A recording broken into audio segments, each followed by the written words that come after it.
Hello दोस्तों, once again welcome in my YouTube channel. दोस्तों BPSC तैयारी 3.0 की रिकॉर्डिंग अभी जस्ट एक अपडेट आई है। अपडेट ये है कि माने कोर्ट का जो ऑर्डर कॉपी है वो आ चुका है। एनआईएस डीएलएड को लेकर के क्या अपडेट हुआ है, तैयारी 3 की काउंसलिंग प्रक्रिया क्या स्टे लग गया है, क्या एनआईएस डीएलएड की एंट्री तैयारी 3 में हो चुकी है। आप सभी साथियों के दिमाग में बहुत सारा प्रश्न चल रहा होगा, मुझे बहुत अच्छे तरीके से पता है, बहुत ज़्यादा परेशान। इस वीडियो के माध्यम से आपका जो भी डाउट है हम पूरी तरीके से क्लियर करने वाले हैं। लेकिन मैं एक चीज़ आपको साफ साफ बताना चाहता हूँ, मैं न तो किसी के पक्ष में की बात करता हूँ, न किसी के विपक्ष की बात करता हूँ। हमारा काम है आपको सही जानकारी देना, मैं वही करता हूँ। ना मैं यहाँ पे रेगुलर डीएलएड के पक्ष में बात करूंगा और ना मैं यहाँ पर एनआईएस डीएलएड के पक्ष में बात करूंगा। ठीक है, जो हमारा काम है मैं वही कर रहा हूँ। तो आप सबसे पहले अगर आप ये सोच रहे हैं कि हम सिर्फ रेगुलर डीएलएड का ही पक्ष लें, एनआईएस का हम विरोध करें, तो ऐसा हम नहीं कर सकते हैं, क्योंकि हमसे सभी लोग जुड़े हैं। पहली चीज, ठीक है, हमारा काम है आपको सही जानकारी देना, मैं वही दे रहा हूँ। अगर आपको अच्छा लगता है तो अच्छी बात है, बुरा लगता है तो कोई दिक्कत मुझे नहीं। अब हम आते हैं मुद्दे पर। मुद्दा यहाँ पर क्या है? मुद्दा यहाँ पर ये है कि ये स्टे क्या तैयारी 3 की वैकेंसी पर स्टे लग गया है? तो बिल्कुल नहीं, ये आपका कंफर्म हो गया है। सेकंड आपका है डीबी को लेकर के डॉक्यूमेंट वेरिफिकेशन, क्या आपका रुक गया है? बिल्कुल भी नहीं है। आपका जो डीबी है वो चलेगा। और आज जो एजुकेशन डिपार्टमेंट है, ये आप मानकर चलो, ये आपका एक लिस्ट भी जारी करने वाला है, तो ये आपका चलेगा, इसमें कोई दिक्कत नहीं है। तो मामला कहाँ फंस रहा है? मामला अभी बता रहा हूँ कहाँ फंस रहा है। मामला फंस यहाँ रहा है एनआईएस डीएलएड को लेकर के। इसमें कितने ऐसे कैंडिडेट हैं? तो 225 कैंडिडेट ऐसे हैं जो तैयारी 3.0 के एग्जाम में अपेयर हुए और ये कहीं न कहीं सक्सेस भी हो गए, मेरिट लिस्ट में जगह बना लिए।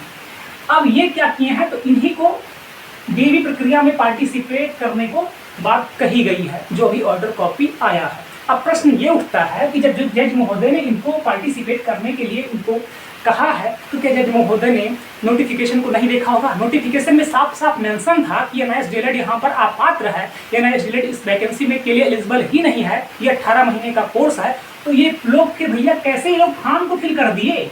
ये लोग फॉर्म को कैसे फिल कर दिए? सबसे बड़ा प्रश्न ये है कि जज महोदय ये भी नहीं देखे होंगे। मतलब आप क्या ही कहें, वो न्यायपालिका के ऊपर के प्रश्न उठाना कहीं कहीं बहुत गलत है, लेकिन आप खुद सोचिए, क्या वो इतना भी नहीं देखे रहे होंगे? और अगर इनको वैलिड किया जा रहा है तो अब प्रश्न यहाँ पर यही नहीं, यहाँ नहीं रुकेगा। वहाँ आप देखे होंगे, वहाँ पे लिखा है 36,000, मतलब 36,000 ऐसे स्टूडेंट हैं जो इस पेपर में पार्टिसिपेट ही नहीं किए हैं। तो वो लोग भी कहीं ना कहीं कोर्ट जाएंगे कि भैया इन लोगों को आप मौका दे रहे हो, तो हम लोग तो नोटिफिकेशन देख रहे थे और हमने फॉर्म को फिल ही नहीं किया, तो कहीं ना कहीं मामला फंस सकता है।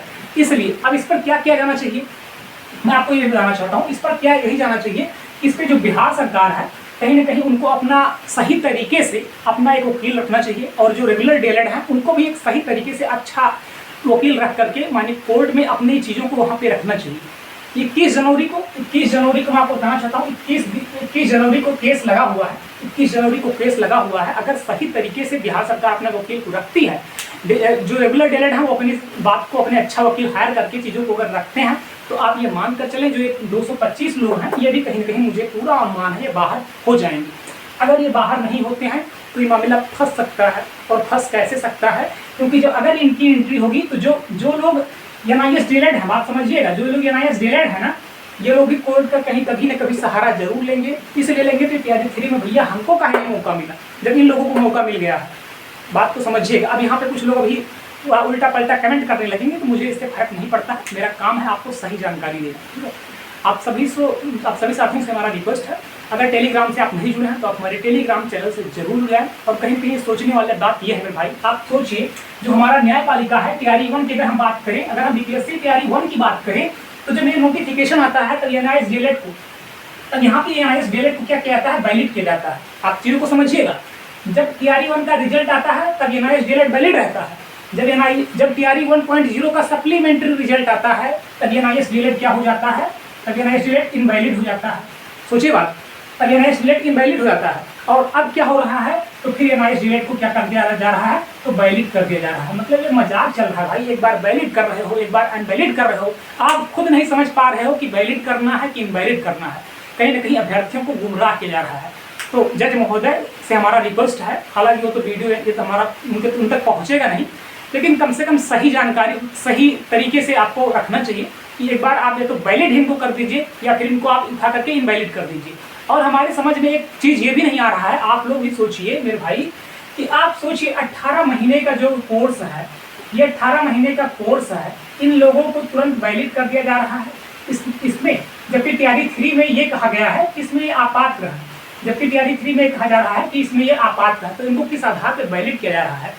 देखो, जब किसी चीज को आप सही सही सही कहते हो, कोई गलत चीज ही होता है, उसको बार बार सही सही सही कहते हो तो सही हो जाता है, तो वही चीज हुआ है। जज महोदय के सामने NIS डीएलएड की तरफ से अच्छा खासा वकील के द्वारा अच्छी खासी बहस की गई, और जो रेगुलर डीएलएड है, बिहार सरकार के एडवोकेट महोदय वहाँ पे मौजूद भी नहीं थे, तो वो अपनी बात को वहाँ पे अच्छी तरीके से रख नहीं पाए। ठीक है, इसीलिए कहीं कहीं यहाँ पे NIS डीएलएड को इसमें पार्टिसिपेट करने के लिए मौका दिया गया है। हालांकि मैं आपको बताना चाहता हूँ, जो 21 जनवरी को जजमेंट होने वाला है उसमें सब कुछ क्लियर हो जाएगा कि आगे क्या होने वाला है। वैसे बिहार सरकार आपकी जो इसमें अपना एक्शन लेगी, बिहार सरकार को आगे क्या करना चाहिए।